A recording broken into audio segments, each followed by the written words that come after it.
Welcome to the 27, the podcast where one teacher talks with two students about the MCU. I'm the teacher, Mr. McCaughey, and joining us today are the two students, seniors who have entered the final calendar year of their high school experience. We have Max and Shirooba. Welcome. How are you? I'm great. How are you, Mr. McCaughey? I'm doing well, up here recording on a Friday. This dope Friday, we do our recordings. We take care of our business here. What about you, Shirooba? I'm good.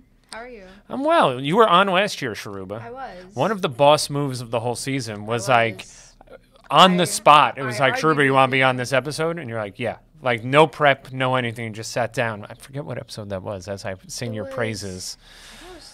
Is it Guardians? No. Might have been one of those. One of those. Iron Man? One of those movies. I shook your list, and you were very mad about it. I don't think I was. I think I took your criticism, and I think I took it to heart. It made me. I reflected on it. I think I grew as a person because of that. At least as a podcast movie reviewer. Senior year, huh? Yeah. Yeah, senior rise is hitting really. Senior rise is really hard. You're living in it right now, swimming in it, waiting to hear. Are you done with college at least? Kind of that whole process. There's one more. That's just Maryland. Okay. Yeah, there's one more for me too. And then the senioritis can really kick in. Yeah, it's kicked in already. It's already there. You're also veterans of the Townsend Harris podcast scene. Yes, we are. Absolutely. So you were on Operation Tomato Meter, their last episode on Avatar. Mm-hmm. How was Avatar? The podcast was great. It was a fun conversation. Conversation. But the movie, not so much? Yeah. No. I have no interest in seeing it. Yeah. I think the first one was a little overrated. No, I thought the first one was good. It was good for its time. For its time, I think the whole thing was like, not that it was a good movie, that it was like visually it was amazing. Oh, yeah. And then waiting 14 years later for another one. And the same thing, like visually it's amazing, but like the story is it's like 340 or something. Isn't it like some obscenely long length? Like it's over 3 hours. 3 hours. 3+ hours. Yeah. Too much for me. Well, go and find Max and Shirooba on the classic YouTube channel. Go see their appearance. Supposedly fantastic episode from what I've heard. At least lots of laughs anyway. Well, we're here to talk about Moon Knight, not 3.5 hours long, but just the first 2 episodes. We moved on to now our third show of this season. We did WandaVision. We did The Falcon and the Winter Soldier. And here we are at Moon Knight. This came out last year. We got Oscar Isaac. Great actor. Amazing. Really good. I'm very sensitive to when British actors pull off American accents and you don't know it. And then you see it, you're like, that guy was British? Like if there was like a World War II movie where a British guy played an American, this like American war hero. I was like, he was British the whole time?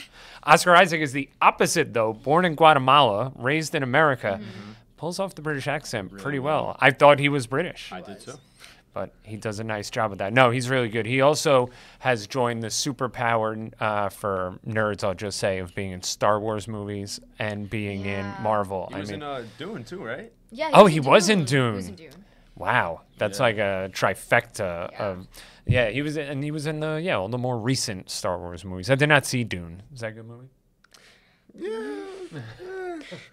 Seems polarizing. Now that I see both of your reactions to it, I feel like I've heard It was long. A lot of sand. Avatar in the desert. Yeah, essentially, kind of. There's a monster that they fight. A giant sandworm. Yeah. Yeah, I'll check it out at some point, I'm sure. This TV show, when I talk about it with students, this was the one that students are the most excited about. Absolutely. Oh, yeah. So why is that? Why do people love this show so much? I personally was kind of hyped for Moon Knight because, to me, it's kind of like Marvel's representation of Batman, kind of. Okay. So I was just kind of hyped because also he doesn't get a lot of screen time in like movies to begin with. Like he's mainly known from comic books, so a live action adaptation of him was really nice to see finally. I just thought it was interesting how they were pulling in like a whole new because this was like they've been doing TV shows that are like related to a timeline like specifically. This doesn't really like connect. Like it does connect, but it's kind of in its own little universe almost. It's its own little thing, and I thought that was really cool to see, and they pulled it off really well. Like everyone had. I know people were excited for it, but they thought it would like be messed up like She-Hulk. It would like flop. Yeah. Oh, She-Hulk. She-Hulk. Yeah. That was like that flopped. Yeah. That was the fear. Yeah, I haven't watched that one. Don't think you're gonna watch it. Don't. I don't think it's gonna make the cut. I quit after episode 3 after Megan Thee Stallion was in the end cameo. And that was enough. You both knew of Moon Knight. You had enough comic because I actually didn't know about it. I don't read the comic books, but I've seen a lot of YouTube clips on Moon Knight, like just referencing Marvel, like different like people talking about adaptations of him, like versions in comic books. So I was like very littly versed on the subject. Yeah. I didn't know anything about it. Honestly, I just knew there was a new show coming out, so I was like, oh, I'll watch it. And it's one of those good things where, like, now watching it and having not known it, it doesn't mean anything. It doesn't matter that you don't know it. Yeah. You can appreciate it from the jump. And I was just checking my notes before we started recording to watch that opening scene again. We're talking about the first two episodes. Yeah. First one is called The Goldfish Problem. Second one, Summon the Suit.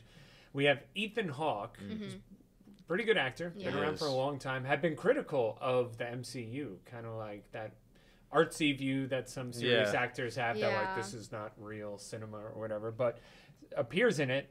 And this first scene grabbed me in terms of I was very mysterious. Confused. And it was like, I think it was polarizing. Definitely. Like, no Marvel, like, movie or show has, like, started like that. Like, it's like really sinister in the tone. it was very sinister. It was very dark and gloomy. Like, we've never started like that. Most Marvel movies start with, like, a joke or, like, in the city or something like that. Comedic. Yeah. Comedic, and maybe longer, too. Maybe it starts with a battle or something. This scene's only a few minutes long, but it ends with him breaking this glass, putting it in his sandals, and then walking in it. Yeah. Brutal.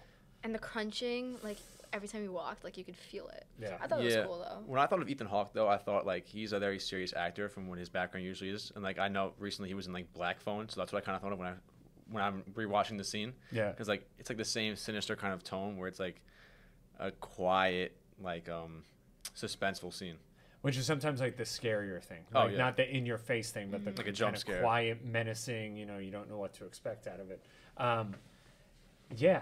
You kind of mentioned it being a little confusing at the beginning or something. This whole first episode is chaotic. It's just like, where am I? What is happening here? I don't know. There's a lot going on. There is. When he woke up, and he was like shackled to the bed, I was like, what is going on? Yeah. And then there was sand. I was so confused. And he tapes the door. Yeah.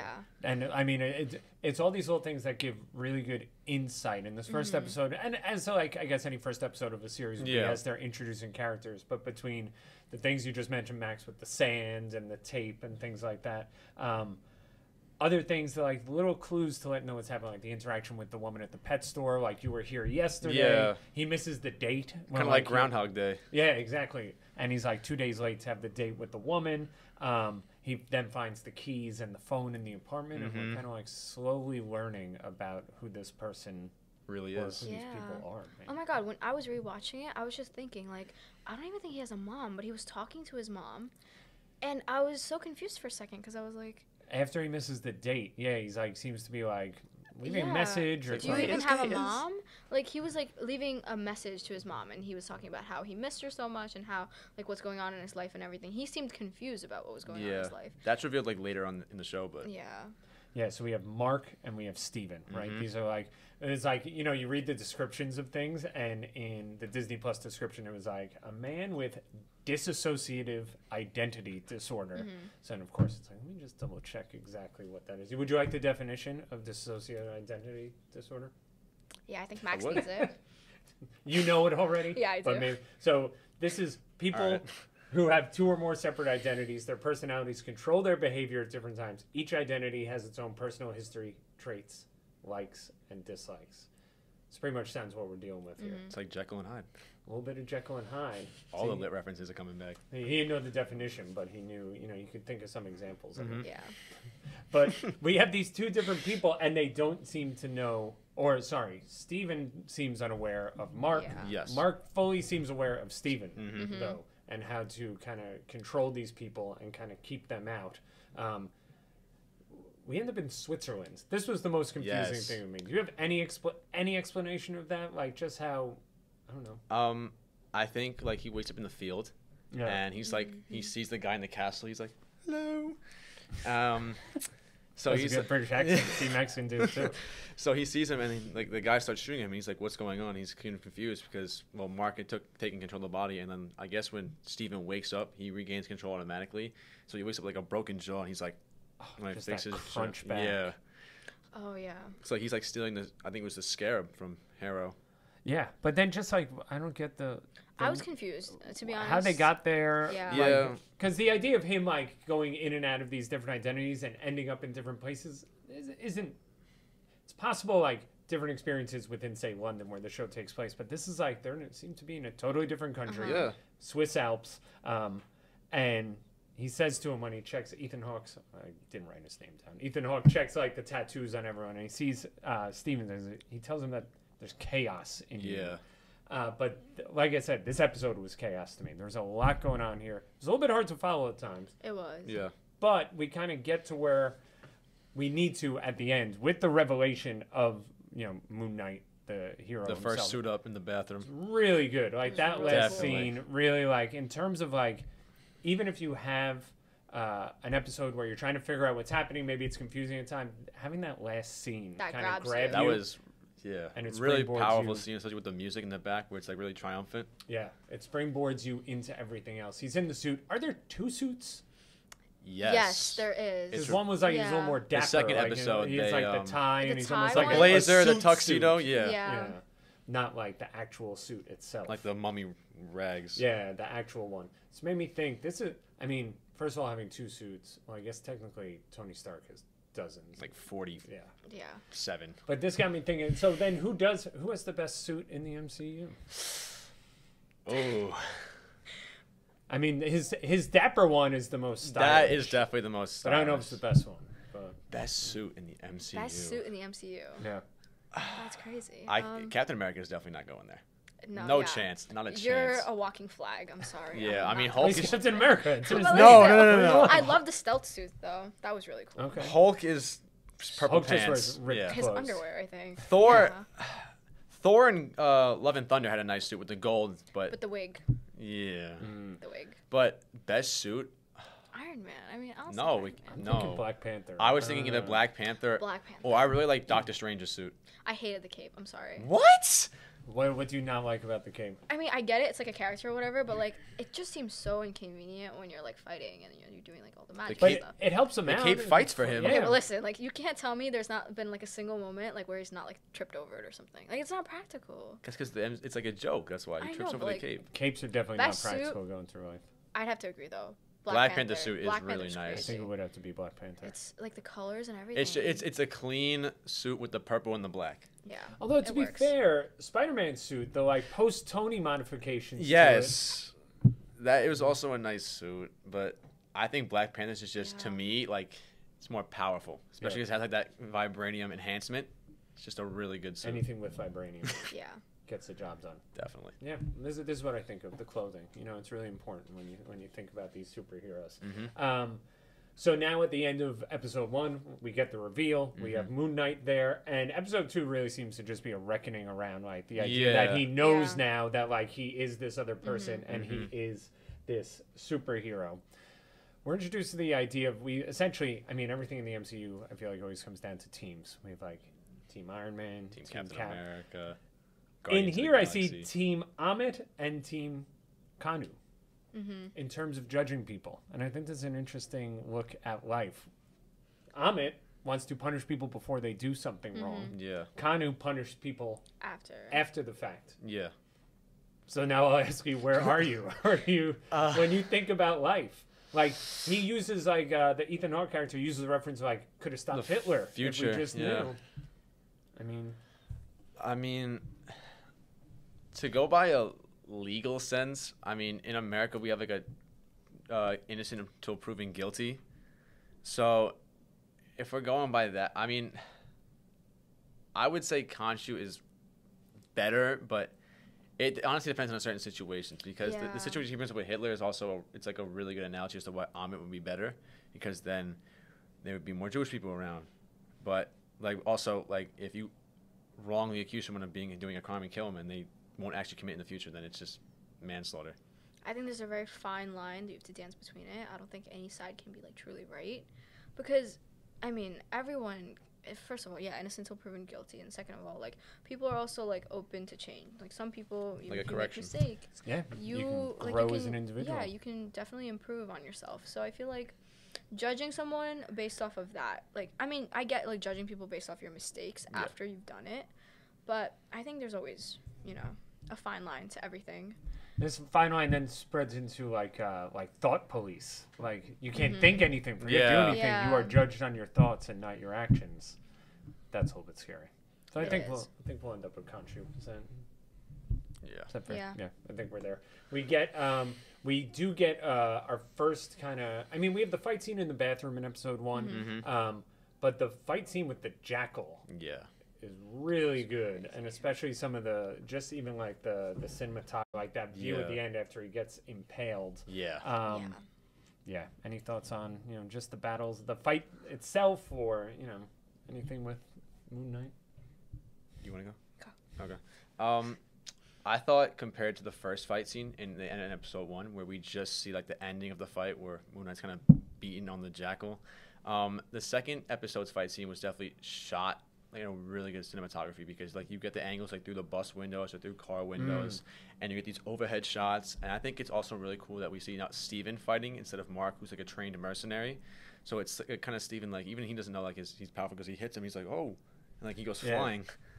It's like cool to see him like discover these things, because like I feel like a lot of the like past heroes we know, like they like grow into that journey, but this guy doesn't know like he can already do all these things. Yeah. So it's like his He's the acting same too guy. is really good. Like the fact that like he can portray that like sense of like having a muscle memory like so well, like I think it was very well shot. Definitely. So even his acting of playing two characters, a mercenary Like, versus like he is fully portrayed as this like weak person, right? Yeah, He's like a really pathetic British pathetic, life. yeah. like he's talked down to at work, like his boss at work kind of just is very like degrades him. Yeah. And just like he's just kind of this like schlub. He talks to the statue by the water fountain. Yeah. That's a whole other The interesting mime. part. Yeah. Does that come back around at any point, or is he just not that like does the mime guy become some major character, but like just even the idea of like he's kind of playing not an integral role in the story, but for Steven, this guy apparently has no friends, like and this is like who he can vent to. Yeah. The thing is, he's not getting responses back from him. Sometimes you just need to be listened Yeah, I don't to, think he's right? looking for responses. He just wants to tell people stuff. And no one's listening. That's Oh, the thing. sad. We all need people to listen to us. Honestly, just someone to like. That's the idea of Just like hear you having out. someone to talk to, right? And like, I don't need your opinion right now. I just need you to hear what I have to say, because I'm going through it right now. Wow, we're really learning. Yeah, some really things here about sentimental. life, it's true that we all need someone to talk to. So go find a mime actor somewhere in Times Square. Actually, don't do that. That doesn't sound like. You can find Spider-Man in Times Square. Talk Stay to him. away from those people. So we went in, my family and I went in. We go in on New Year's Eve, but early, and like we'll get lunch. And my kids saw like Elmo with his head up. They're Elmo's like, scary. "What's wrong with Elmo?" Elmos I'm like, are scary. "Do not go near Elmo." They're like, "Why not?" I was like, "You just don't." Well, want there's to." the infamous naked cowboy in Times Square. That is true. The naked- That's true. That guy's made a fair amount. That guy's made a life. Off of Definitely. that naked Yeah. cowboy. He's gig. famous in Oh, Times super Square. famous. Yeah. Everybody knows who he is. Aim high, folks. Maybe one day you too could be the naked cowboy. Predecessor. So we think Mark. So Steven's weak. We think Mark is in control of Steven. Yes. But at the end of the day, it really seems like Khonshu is in charge of everything. Like Yeah. even Yeah. like Khonshu makes Steven look weak towards the end. After like he's kind of criticizing him, like, I thought you were gonna get rid of Steven, like he wasn't Yeah, gonna like the interfere with parasite. anything. But now like Mark has taken control, but it's also given Steven more voice than he's ever had. The fact that now he's the secondary guy. When he was the primary guy, he didn't even know he was the primary guy. He was just like this bit part in in Mark's larger story. But now like his awareness that like, is he trapped in this thing? Like he just continues. It's like this parallel universe where he's trapped in mirrors and only able to talk back to him. But so Khonshu's in charge. I think that's the big idea at the end of the day. Our episode ends in Egypt. Yeah. Yeah, they showed the pyramids in the background. With like it was like out of the window of like a hotel or something. Yeah, because I think they go there to stop Harrow from getting to Amit's tomb in like pyramids. Because now that they have the scarab, they know Yeah. how to find Like Amit a compass and kind of, release I think him. it is. Him, her, Amit. Yeah. Crocodile is referred to Yes. as a crocodile god. Goddess, I believe. Goddess. I think so. Yeah, because I think Khonshu is the guy and then Amit's the girl. Yeah. Big fan of just the visual of Khonshu. Just like the Yes. way Very- the CGI portrays him. Yeah, is very good. See, that was the big thing. Like they did such a good job with Moon Knight, and they really messed up with She-Hulk. Yeah. in general, or with CGI, or CGI. just?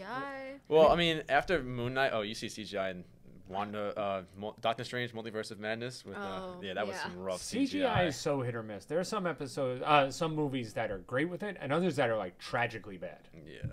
But it was like Disney knows how to do this, so I don't know. They've been doing it for years. I don't know how they messed up, but yeah. That Doctor Strange movie that was rough. The CGI or the movie? Did you like the movie? I thought it was very well, like, to the bottom half of Marvel's movies, just because they kind of turned Wanda into, like, well, she was the villain, but they also made her into, like, some horror, like, villain, because, like, they had her, like, when they're running through the tunnels, I think, with Doctor Strange and yes, America, I think her name is. Yep. Like, she's, like, jump scaring them out of, like, gas pipes and, like, the darkness, and, like, she's, like, a zombie looking. It's like, you going for a Marvel movie or a Jason Voorhees type flick? Yeah. And that was like, that was like one of the things people said about it. There was as much horror as it was kind of Marvel, but also connected to the director. Like Sam Raimi, like, directs those types of movies, so he was kind of working in his wheelhouse there. Yeah. Do I have anything to look forward to? I mean, I'm not looking for spoilers here, I guess, but anything I should keep an eye out for in the final 4 episodes? The plans with Amit. Steven figuring out his powers that he has that he didn't know he could do before. Maybe more of like the backstory and stuff. There's backstory behind Mark, definitely. Yeah. It's another quick one. 6 episodes. Could it have been longer after watching it, do you think, or is 6 kind of the right number? I would have liked it to be longer because I love the show a lot, but I think they did it really well in 6 episodes. I think it would have done just as well if it was longer. Maybe if it was longer, like, it would have had, like, a wider audience because, like, more explanations, people could follow it better. But honestly, most of the people that, like, got into the show were already fans, so, like, they knew what to expect. It's always, like, 6 episodes. Besides the Winter Soldier was 10? No, that was 6 too. That was 6. Wanda was 9. Wanda was a long one. Oh, that's what I'm thinking of. Yeah, but that definitely didn't make 9. That was...